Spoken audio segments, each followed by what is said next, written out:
पाकिस्तान के केंद्रीय मंत्री एहसान इकबाल का एक वीडियो वायरल हो गया जिसमें कुछ महिलाएं उन्हें बेइज्जत करती नजर आई। शहबाज सरकार में मंत्री एहसान इकबाल खाना खाने के लिए एक रेस्टोरेंट में पहुंचे थे, जहां पहले से मौजूद कुछ महिलाओं ने उन पर निशाना साधना शुरू कर दिया। हालांकि पाकिस्तान सरकार के मंत्री एहसान इकबाल ने उनसे बात करनी चाहिए, लेकिन वो उनकी बेइज्जती करती रहीं।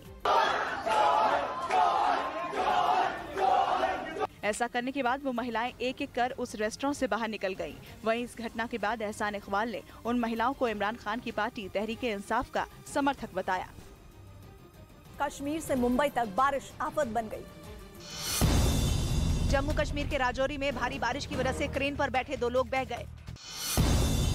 वहीं गुजरात के अमरेली में भारी बारिश को देखते हुए प्रशासन ने सभी सरकारी कर्मचारियों की छुट्टियां रद्द कर दी।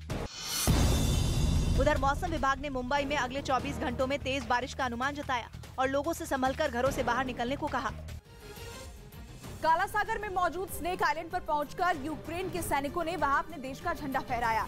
जंग के लिए बेस बनाने और यूक्रेन के दक्षिणी हिस्से पर 24 घंटे कड़ी नजर रखने के लिहाज से इस आइलैंड को काफी अहम माना जाता है। हालांकि इस पर कई दिनों तक पुतिन की फौज का कब्जा था, लेकिन 30 जून को रूस की सेना ने इस आइलैंड को छोड़ दिया था, जिसके बाद ज़ेलेंस्की के सैनिक वहां पहुंचे और उन्होंने दोबारा इस पर अपना हक जताने के लिए अपने देश का झंडा वहां फहरा दिया। सामने आए वीडियो में दिखा कि सैनिकों ने आइलैंड की सबसे ऊंचाई वाली जगह पर झंडा लहराया। वो छोटी छोटी नावों के जरिए वहां पहुंचे थे। यूक्रेन का दावा है कि उसके सैनिकों ने इस टापू को पाने के लिए रूसी सेना पर अपनी ताकतवर मिसाइलों से हमले किए थे, जिससे घबराकर रूस की फौज को वहां से भागना पड़ा। उधर यूक्रेन के डोनेट्स्क इलाके में रूसी सेना ने रिहायशी इलाकों में जोरदार बमबारी की। वहीं स्थानीय लोगों ने खतरे को देखते हुए घर छोड़कर सुरक्षित स्थानों पर पहुंचना शुरू कर दिया है। जिसके बाद डोनेट्स्क इलाके से एक वीडियो सामने आया जिसमें सैकड़ों लोग रेलवे स्टेशन पर लंबी लाइन में लगे नजर आए। जैसे ही ट्रेन प्लेटफॉर्म पर आई, सभी लोग उस ट्रेन में सवार हो गए। उनके साथ छोटे छोटे बच्चे थे और रोजमर्रा के इस्तेमाल का जरूरी सामान भी। बताया गया कि रूसी सेना लगातार रिहायशी इलाकों को टारगेट कर रही है, जिससे वो तंग आ चुके हैं। Мы долго ждали, наверное, и решили, я решила спасти себя и своего ребенка.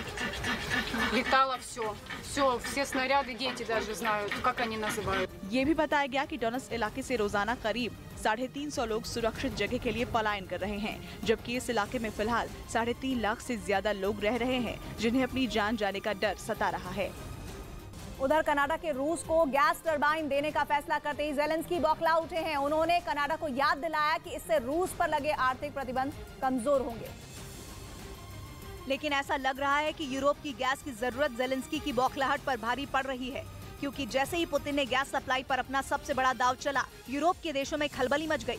पुतिन ने ऐलान कर दिया कि वो एक हाथ से दे और एक हाथ से ले की शर्त पर काम करेंगे। उन्होंने साफ कर दिया कि वो यूरोप के देशों को गैस तभी सप्लाई करेंगे जब उसे गैस टरबाइन मिलेगी, तभी वो गैस देंगे। जिसके बाद कनाडा ने फैसला लिया कि वो रूस की सबसे बड़ी एनर्जी कंपनी गज़प्रोम को गैस टरबाइन देगा। लेकिन ये फैसला सुनते ही ज़ेलेंस्की बौखला उठे कि कनाडा रूस को गैस टरबाइन न दे। यही नहीं, यूक्रेन की ओर से ये तक बयान आया कि रूस को गैस टरबाइन देने के बाद उसे यूरोप के देशों से रिश्तों पर दोबारा सोचना पड़ सकता है, क्योंकि अगर बैन से जुड़े नियमों का पालन नहीं हो रहा तो एकजुटता के बारे में बात करना बेमानी है। मतलब ये कि ज़ेलेंस्की नाराज है और खुलकर अपनी नाराजगी जता रहे हैं। उन्होंने एक बार फिर पश्चिमी देशों को याद दिलाया कि जंग में उन्होंने यूक्रेन का साथ देने का वादा किया है। यानी उन्हें कोई भी ऐसा फैसला नहीं करना जिससे रूस को फायदा हो। लेकिन पुतिन की चालों ने यूरोप को घुटनों पर ला दिया और कनाडा को मजबूर कर दिया। पिछले हफ्ते ही पुतिन ने ऐलान किया था कि वो यूरोपियन यूनियन के 5 देशों को गैस की आपूर्ति कम कर रहे हैं, जिसमें जर्मनी जैसा देश भी शामिल है, जिसकी अर्थव्यवस्था बहुत बड़ी है और वो बिजली और ऊर्जा के लिए रूस की गैस के भरोसे है। रूस ने साफ कर दिया कि वो यूरोप को गैस देने के लिए तैयार है, लेकिन उसके उपकरणों की जिम्मेदारी यूरोप की है, जिनमें गैस टरबाइन भी शामिल है, जो मरम्मत के लिए कनाडा गई है और पश्चिमी देशों के बैन की वजह से रूस नहीं भेजी जा रही, क्योंकि ये प्रतिबंध कहते हैं कि रूस को किसी ऐसे उपकरण की सप्लाई नहीं की जाएगी जो गैस से संबंधित हो। लेकिन रूस ने गैस सप्लाई कम करके जर्मनी समेत यूरोप को मजबूर कर दिया। उसने तर्क दिया कि पश्चिमी देशों ने ऐसी चीजों पर प्रतिबंध लगा दिए हैं जिसकी वजह से नॉर्ड स्ट्रीम 1 पाइपलाइन के रखरखाव में दिक्कत आ रही है। इन चीजों में मरम्मत के लिए पश्चिमी देश गई गैस टरबाइन भी शामिल है, जिसे पुतिन के सख्त फैसले के बाद कनाडा ने रूस भेजने का फैसला किया। रूस नॉर्ड स्ट्रीम 1 पाइपलाइन के जरिए ही जर्मनी को गैस की आपूर्ति करता है और वहां से ये गैस अन्य देशों को जाती है। लेकिन पुतिन के फैसले के बाद यूरोप को होने वाली गैस की आपूर्ति में 60% की कमी आई है। यूक्रेन युद्ध से पहले यूरोप के देश रूस की गैस पर 40% तक निर्भर थे, लेकिन जंग के बाद यूरोप ने 2022 के आखिरी तक रूस से होने वाले गैस आयात में 2/3 कटौती करके और 2027 तक रूस पर निर्भरता पूरी तरह से खत्म करने का प्लान तैयार किया, लेकिन ये प्लान कामयाब होता नहीं दिख रहा।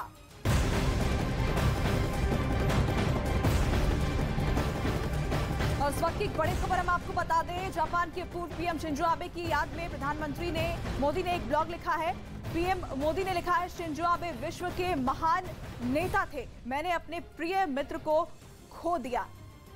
2007 में पहली बार शिंजो से मिला, इसका जिक्र प्रधानमंत्री मोदी ने अपने ब्लॉग में किया है। शिंजो आबे जो कि प्रधानमंत्री मोदी से उनकी काफी गहरी दोस्ती थी, और कल जब शिंजो आबे की हत्या कर दी गई उसके बाद प्रधानमंत्री मोदी काफी आहत नजर आए और अपने ट्वीट के जरिए इसका जिक्र उन्होंने किया। और आज उन्होंने एक ब्लॉग लिखा, इस ब्लॉग में ये तमाम बातें उन्होंने लिखी हैं। और 2007 में जो मुलाकात पहली बार शिंजो आबे के साथ उनकी हुई थी उसकी तस्वीरें भी उन्होंने शेयर की, और साथ ही क्योटो और काशी की तस्वीरें भी प्रधानमंत्री मोदी ने शेयर की है।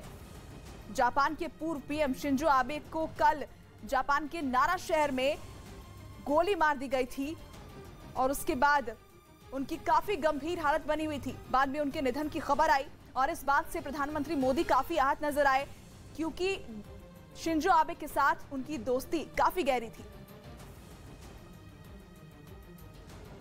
इस बीच जापान से आई एक खबर ने पूरी दुनिया को झकझोर कर रख दिया। जापान के पूर्व प्रधानमंत्री और दुनिया के सबसे लोकप्रिय नेता में एक शिंजो आबे की हत्या कर दी गई। हत्यारे को गिरफ्तार किया जा चुका है, वो अपना गुनाह भी कबूल कर चुका है। उसने शिंजो आबे की हत्या की वजह भी पुलिस को बताई। 41 साल के इस हत्यारे ने शिंजो आबे पर उस वक्त गोली चलाई जब वो एक कार्यक्रम में भाषण देने पहुंचे थे, और उन्होंने भाषण शुरू ही किया था कि अचानक उनकी हत्या कर दी गई। जापान में चुनाव होने वाले हैं और शिंजो आबे एक चुनावी कार्यक्रम में भाषण देने ही पहुंचे थे। कोई बहुत बड़ी रैली नहीं थी, बल्कि वीडियो देखकर लगा जैसे एक छोटी नुक्कड़ सभा रखी गई थी। सड़क के एक और शिंजो आबे और उनकी पार्टी के कुछ दूसरे नेता मौजूद थे, जबकि सड़क के दूसरी ओर वो जनता थी जो उन्हें सुन रही थी। जापान के टीवी चैनलों की फुटेज में वो शख्स साफ दिखा जिसने शिंजो आबे पर गोली चलाई। हमलावर ठीक उनके पीछे खड़ा था, उसके कंधे पर एक बैग भी था और शायद उसी बैग में उसने बंदूक छिपाई थी। शिंजो आबे ने भाषण शुरू किया और हमलावर ने गोली चला दी। हर तरफ हंगामा मच गया, अफरा तफरी का माहौल बन गया। हर कोई दौड़ता भागता दिखाई दिया। कुछ देर के लिए किसी को कुछ समझ में नहीं आया कि हुआ क्या है। तभी गोली चलाने वाले के पीछे दौड़कर कुछ सुरक्षा कर्मियों ने उसे पकड़ लिया। कुछ दूर पहले ही एक हथियार भी उसके हाथ से छूटकर गिर गया था। माना जा रहा है कि ये वो बंदूक थी जिससे गोली चलाई गई और ये बंदूक आरोपी ने खुद बनाई थी। माना तो ये भी जा रहा है कि शिंजो आबे पर गोली चलाने के बाद ये हमलावर कुछ देर तक वहीं डटा रहा। पता चला है कि शिंजो आबे की हत्या करने वाले का नाम तेत्सुआ यामागामी है, जिसकी उम्र 41 साल है। उसने अपना गुनाह भी कबूल कर लिया है, लेकिन हत्या करने की वजह अब तक साफ नहीं है। जापान की मीडिया का दावा यह है कि शूटर को शिंजो आबे की नीतियों या उनकी राजनीतिक विचारधारा से कोई शिकायत नहीं थी, लेकिन हत्यारे की एक बेहद अजीब सी दलील बताई जा रही है। उसका कहना है कि वो शिंजो आबे से असंतुष्ट था, जिसके बाद लोग उसे एक सिरफिराज शूटर कहने लगे हैं, जिसकी एक सनक जापान के पूर्व पीएम की जान पर भारी पड़ गई। शूटर जापान की फौज में 3 साल तक रह चुका है और उसे हथियार चलाने की अच्छी तरह से जानकारी है।